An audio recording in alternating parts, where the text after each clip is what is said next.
उपन्यास रंगभूमि अध्याय 8। सोफिया को इंदु के साथ रहते 4 महीने गुजर गए। अपने घर और घरवालों की याद आते ही उसके हृदय में एक ज्वाला सी प्रज्वलित हो जाती थी। प्रभु सेवक नित्य प्रति उससे एक बार मिलने आता, पर कभी उससे घर का कुशल समाचार न पूछती। वह कभी हवा खाने भी न जाती कि कहीं ममा से साक्षात न हो जाए। यद्यपि इंदु ने उसकी परिस्थिति को सबसे गुप्त रखा था, पर अनुमान से सभी प्राणी उसकी यथार्थ दशा से परिचित हो गए थे। इसलिए प्रत्येक प्राणी को यह ख्याल रहता था कि कोई ऐसी बात न होने पावे जो उसे अप्रिय प्रतीत हो। इंदु को तो उससे इतना प्रेम हो गया था कि अधिकतर उसी के पास बैठी रहती। उसकी संगति में इंदु को भी धर्म और दर्शन के ग्रंथों से रुचि होने लगी। घर टपकता हो तो उसकी मरम्मत की जाती है, गिर जाए तो उसे छोड़ दिया जाता है। सोफी को जब ज्ञात हुआ कि इन लोगों को मेरी सब बातें मालूम हो गई, तो उसने पर्दा रखने की चेष्टा करनी छोड़ दी। धर्म ग्रंथों के अध्ययन में डूब गई। पुरानी कुदूरतें दिल से मिटने लगी। माता के कठोर वाक के बाणों का घाव भरने लगा। वह संकीर्णता जो व्यक्तिगत भावों और चिंताओं को अनुचित महत्व दे देती थी, इस सेवा और सद्व्यवहार के क्षेत्र में आकर तुच्छ जान पड़ने लगी। मन ने कहा, यह ममा का दोष नहीं, उनकी धार्मिक अनुदारता का दोष है। उनका विचार क्षेत्र परिमित है। उनमें विचार स्वातंत्र्य का सम्मान करने की क्षमता ही नहीं। मैं व्यर्थ उनसे रुष्ट हो रही हूँ। यही एक कांटा था जो उसके अंतःस्थल में सदैव खटकता रहता था। जब वह निकल गया तो चित्त शांत हो गया। उसका जीवन धर्म ग्रंथों के अवलोकन और धर्म सिद्धांतों के मनन और चिंतन में व्यतीत होने लगा। अनुराग अंतर्वेदना की सबसे उत्तम औषधि है, किंतु इस मनन और अवलोकन से उसका चित्त शांत होता था, यह बात न थी। नाना प्रकार की शंकाएं नित्य उपस्थित होती रहती थी। जीवन का उद्देश्य क्या है? प्रत्येक धर्म में इसके विविध उत्तर मिलते थे, पर एक भी ऐसा नहीं मिला जो मन में बैठ जाए। ये विभूतियां क्या हैं? क्या केवल भक्तों की कपोल कल्पनाएं हैं? सबसे जटिल समस्या यह थी कि उपासना का उद्देश्य क्या है? ईश्वर क्यों मनुष्यों से अपनी उपासना करने का अनुरोध करता है? इससे उसका क्या अभिप्राय है? क्या वह अपनी ही सृष्टि से अपनी स्तुति सुनकर प्रसन्न होता है? वह इन प्रश्नों की मीमांसा में इतनी तल्लीन रहती कि कई कई दिन कमरे से बाहर न निकलती। खाने पीने की सुधि न रहती। यहाँ तक कि कभी कभी इंदु का आना उसे बुरा मालूम होता। एक दिन प्रातःकाल वह कोई धर्म ग्रंथ पढ़ रही थी कि इंदु आकर बैठ गई। उसका मुख उदास था। सोफिया उसकी ओर आकृष्ट न हुई, पूर्ववत पुस्तक देखने में मग्न रही। इंदु बोली, सोफी, अब यहाँ 2-4 दिन की और मेहमान हूँ, मुझे भूल तो न जाओगी? सोफी ने बिना सिर उठाए ही कहा, हाँ। इंदु बोली, तुम्हारा मन तो अपनी किताबों से बहल जाएगा, मेरी याद भी न आएगी, पर मुझसे तुम्हारे बिना एक दिन न रहा जाएगा। सोफी ने किताब की तरफ देखते हुए कहा, हाँ। इंदु फिर बोली, फिर न जाने कब भेंट हो, सारे दिन अकेले पड़े पड़े बिसूरा करूंगी। सोफी ने किताब का पन्ना उलटकर कहा, हाँ। इंदु से सोफिया की निष्ठुरता अब ना सही गई। किसी और समय वह रुष्ट होकर चली जाती अथवा उसे स्वाध्याय में मग्न देखकर कमरे में पांव ही न रखती, किंतु इस समय उसका कोमल हृदय वियोग व्यथा से भरा हुआ था। उसमें मान का स्थान नहीं था। रोकर बोली, बहन, ईश्वर के लिए जरा पुस्तक बंद कर दो, चली जाऊंगी तो फिर खूब पढ़ना, वहां से तुम्हें छेड़ने ना आऊंगी। सोफी ने इंदु की ओर देखा, मानो समाधि टूटी। उसकी आंखों में आंसू थे, मुख उतरा हुआ, सिर के बाल बिखरे हुए। बोली, अरे इंदु, बात क्या है? रोती क्यों हो? इंदु बोली, तुम अपनी किताब देखो, तुम्हें किसी के रोने धोने की क्या परवाह है? ईश्वर ने न जाने क्यों मुझे तुझसा हृदय नहीं दिया। सोफिया बोली, बहन क्षमा करना, मैं एक बड़ी उलझन में पड़ी हुई थी, अभी तक वह गुत्थी नहीं सुलझी। मूर्ति पूजा को सर्वथा मिथ्या समझती थी। मेरा विचार था कि ऋषियों ने केवल मूर्खों की आध्यात्मिक शांति के लिए यह व्यवस्था कर दी है। आज से मैं मूर्ति पूजा की कायल हो गई। लेखक ने इसे वैज्ञानिक सिद्धांतों से सिद्ध किया है। यहाँ तक कि मूर्तियों का आकार प्रकार भी वैज्ञानिक नियमों के आधार पर ही अवलंबित बतलाया है। इंदु बोली, मेरे लिए बुलावा आ गया, तीसरे दिन चली जाऊंगी। सोफिया बोली, यह तो तुमने बुरी खबर सुनाई, फिर मैं यहाँ कैसे रहूंगी? इस वाक्य में सहानुभूति नहीं, केवल स्वहित था, किंतु इंदु ने इसका आशय यह समझा कि सोफी को मेरा वियोग असह्य होगा। बोली, तुम्हारा जी तो किताबों में बहल जाएगा। हाँ, मैं तुम्हारी याद में तड़पा करूंगी। सच कहती हूँ, तुम्हारी सूरत एक क्षण के लिए भी चित्त से ना उतरेगी। यह मोहिनी मूर्ति आंखों के सामने फिरा करेगी। बहन, अगर तुम्हें बुरा न लगे तो एक याचना करूं? क्या यह संभव नहीं हो सकता कि तुम भी कुछ दिन मेरे साथ रहो? तुम्हारे सत्संग में मेरा जीवन सार्थक हो जाएगा। मैं इसके लिए तुम्हारी सदैव अनुग्रहित रहूंगी। सोफिया बोली, तुम्हारे प्रेम के बंधन में बंधी हुई हूँ। जहाँ चाहो ले चलो। चाहूँ तो जाऊंगी, ना चाहूँ तो भी जाऊंगी। मगर यह तो बताओ, तुमने राजा साहब से भी पूछ लिया है? इंदु बोली, यह ऐसी कौन सी बात है जिसके लिए उनकी अनुमति लेनी पड़े? मुझसे बराबर कहते रहते हैं कि तुम्हारे लिए एक लेडी की जरूरत है। अकेले तुम्हारा जी घबराता होगा। यह प्रस्ताव सुनकर फूले ना समाएंगे। रानी जानवी तो इंदु की विदाई की तैयारियां कर रही थी और इंदु सोफिया को लिए लैस और कपड़े आदि ला ला कर रखती थी। भांति भांति के कपड़ों से कई संदूक भर दिए। वह ऐसे ठाठ से ले जाना चाहती थी कि घर की लौंडिया बांदियां उसका उचित आदर करे। प्रभु सेवक को सोफी का इंदु के साथ जाना अच्छा न लगता था। उसे अब भी आशा थी कि ममा का क्रोध शांत हो जाएगा और वह सोफी को गले लगाएंगी। सोफी के जाने से वैमनस्य का बढ़ जाना निश्चित था। उसने सोफी को समझाया, किंतु वह इंदु का निमंत्रण अस्वीकार न करना चाहती थी। उसने प्रण कर लिया था कि अब घर न जाऊंगी। तीसरे दिन राजा महेंद्र कुमार इंदु को विदा कराने आए तो इंदु ने और बातों के साथ सोफी को साथ ले चलने का जिक्र छेड़ दिया। बोली, मेरा जी वहाँ अकेले घबराया करता है। मिस सोफिया के रहने से मेरा जी बहल जाएगा।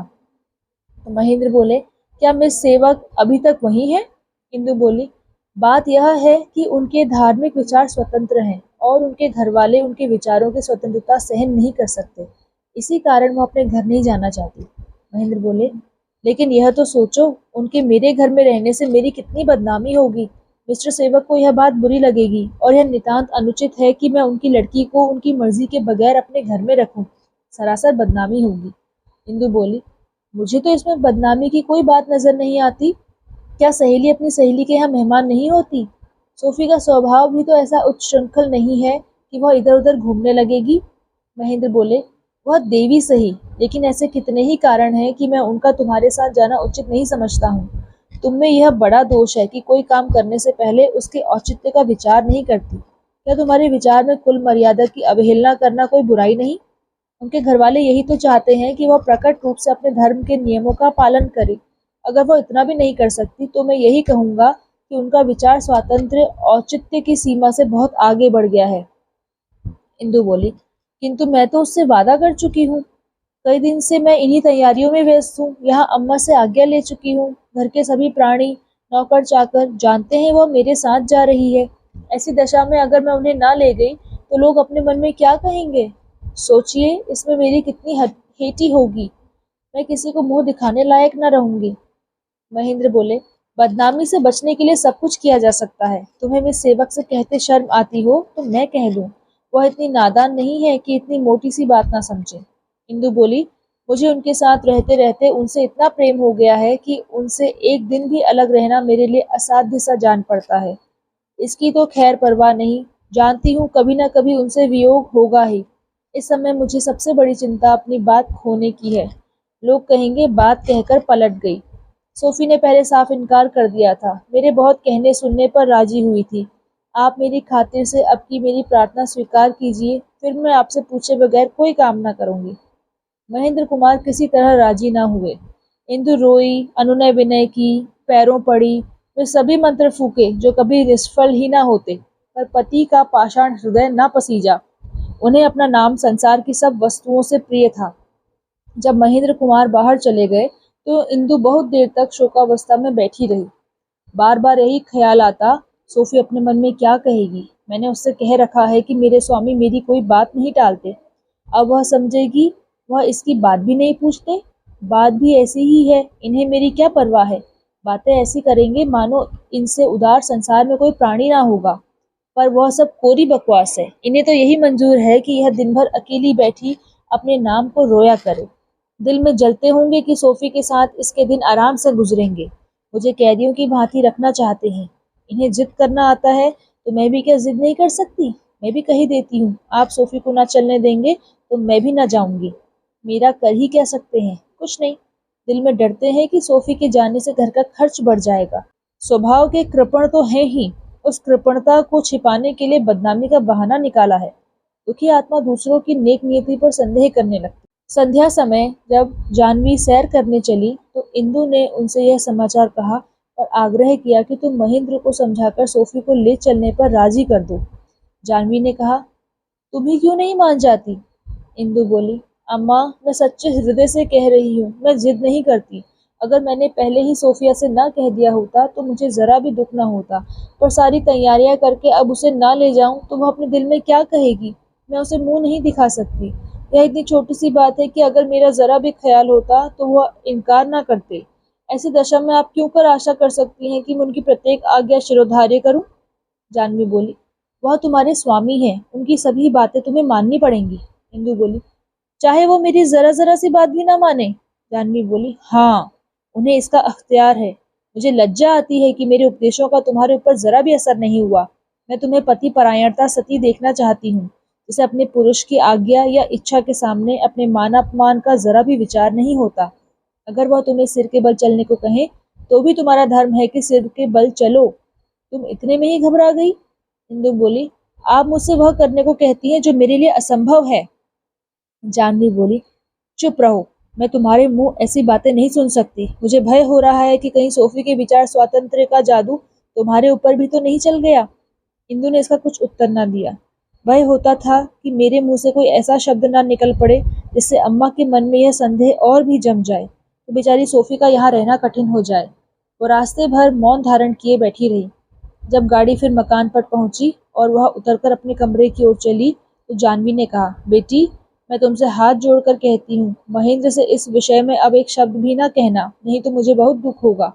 इंदु ने माता को मर्माहत भाव से देखा और अपने कमरे में चली गई। सौभाग्य से महेंद्र कुमार भोजन करके सीधे बाहर चले गए, नहीं तो इंदु के लिए अपने उद्गारों को रोकना अत्यंत कठिन हो जाता। उसके मन में रह रहकर इच्छा होती थी कि चलकर सोफिया से क्षमा मांगूं, साफ साफ कह दूं, बहन, मेरा कुछ वश नहीं है, मैं कहने को रानी हूँ। वास्तव में मुझे उतनी स्वाधीनता भी नहीं है जितनी मेरे घर की मेहरियों को। लेकिन यह सोचकर रह जाती थी कि पति निंदा मेरी धर्म मर्यादा के प्रतिकूल है। सोफी की निगाहों से गिर जाऊंगी, वह समझेगी इसमें जरा भी आत्माभिमान नहीं है। 9 बजे विनय सिंह उससे मिलने आए। वह मानसिक अशांति की दशा में बैठी हुई अपने संदूकों में से सोफी के लिए खरीदे हुए कपड़े निकाल रही थी और सोच रही थी कि इन्हें उनके पास कैसे भेजूं। खुद जाने का साहस ना होता था। विनय सिंह को देखकर बोली, क्यों विनय, अगर तुम्हारी स्त्री अपनी किसी सहेली को कुछ दिन के लिए अपने साथ रखना चाहे तो तुम उसे मना कर दोगे या खुश होगे? विनय बोला, मेरे सामने यह समस्या कभी आएगी ही नहीं, इसलिए मैं इसकी कल्पना करके अपने मस्तिष्क को कष्ट नहीं देना चाहता। इंदु बोली, यह समस्या तो पहले ही उपस्थित हो चुकी है। विनय बोला, बहन, मुझे तुम्हारी बातों से डर लग रहा है। इंदु बोली, इसलिए कि तुम अपने को धोखा दे रहे हो, लेकिन वास्तव में तुम उससे बहुत गहरे पानी में हो जितना तुम समझते हो। क्या तुम समझते हो कि तुम्हारा कई कई दिनों तक घर में न आना, नित्य सेवा समिति के कामों में व्यस्त रहना, मिस सोफिया की ओर आंख उठाकर न देखना, उसके साये से भागना उस अंतर्द्वंद को छिपा सकता है जो तुम्हारे हृदय तल में विकराल रूप से छिड़ा हुआ है? लेकिन याद रखना, इस द्वंद की एक झंकार भी ना सुनाई दे, नहीं तो अनर्थ हो जाएगा। सोफिया तुम्हारा इतना सम्मान करती है जितना कोई सती अपने पुरुष का भी ना करती होगी। वह तुम्हारी भक्ति करती है। तुम्हारे संयम, त्याग और सेवा ने उसे मोहित कर लिया है। लेकिन अगर मुझे धोखा नहीं हुआ है तो उसकी भक्ति में प्रणय का लेश भी नहीं। यद्यपि तुम्हें सलाह देना व्यर्थ है, क्योंकि तुम इस मार्ग की कठिनाइयों को खूब जानते हो। तथापि मैं तुमसे यही अनुरोध करती हूँ कि तुम कुछ दिनों के लिए कहीं चले जाओ। तब तक कदाचित सोफी भी अपने लिए कोई ना कोई रास्ता ढूंढ निकालेगी। संभव है इस समय सचेत हो जाने से 2 जीवनों का सर्वनाश होने से बच जाए। विनय बोला, बहन, जब सब कुछ जानती ही हो तो तुमसे क्या छुपाऊं? अब मैं सचेत नहीं हो सकता। इन 4-5 महीनों में मैंने जो मानसिक ताप सहन किया है उसे मेरा हृदय ही जानता है। मेरी बुद्धि भ्रष्ट हो गई है। मैं आंखें खोलकर गड्ढे में गिर रहा हूँ, जानबूझकर विष का प्याला पी रहा हूँ। कोई बाधा, कोई कठिनाई, कोई शंका अब मुझे सर्वनाश से नहीं बचा सकती। हाँ, इसका मैं तुम्हें विश्वास दिलाता हूँ कि इस आग की एक चिंगारी या एक लपट भी सोफी तक ना पहुँचेगी। मेरा सारा शरीर भस्म हो जाए, हड्डियां तक राख हो जाएं, पर सोफी को उस ज्वाला की झलक तक ना दिखाई देगी। मैंने भी यह निश्चय किया है कि जितनी जल्दी हो सके मैं यहाँ से चला जाऊँ, अपनी रक्षा के लिए नहीं, सोफी की रक्षा के लिए। आह, इससे तो यह कहीं अच्छा था कि सोफी ने मुझे उसी आग में जल जाने दिया होता, मेरा पर्दा ढका रह जाता। अगर अम्मा को यह बात मालूम हो गई तो उनकी क्या दशा होगी। इसकी कल्पना से ही मेरे रोए खड़े हो जाते हैं। बस अब मेरे लिए मुंह में कालिख लगाकर कहीं डूब मरने के सिवा और कोई उपाय नहीं है। यह कहकर विनय सिंह बाहर चले गए। इंदु बैठो बैठो कहती रह गई। वह इस समय आवेश में उससे बहुत ज्यादा कह गए थे जितना वह कहना चाहते थे, और देर तक बैठते तो न जाने और क्या क्या कह जाते। इंदु की दशा उस प्राणी की सी थी जिसके पैर बंधे हो और सामने उसका घर जल रहा हो। वह देख रही थी यह आग सारे घर को जला देगी। विनय के ऊंचे ऊंचे मंसूबे, माता की बड़ी बड़ी अभिलाषाएं, पिता के बड़े बड़े अनुष्ठान सब विध्वंस हो जाएंगे। वह इन्हीं शोकमय विचारों में पड़ी सारी रात करवटें बदलती रही। प्रातः काल उठी तो द्वार पर उसके लिए पालकी तैयार खड़ी थी। वह माता के गले से लिपट कर रोई, पिता के चरणों को आंसुओं से धोया और घर से चली। रास्ते में सोफी का कमरा पड़ता था। इंदु ने उस कमरे की ओर ताका भी नहीं। सोफी उठकर द्वार पर आई और आंखों में आंसू भरे हुए उससे हाथ मिलाया। इंदु ने जल्दी से हाथ छुड़ा लिया और आगे बढ़ गई।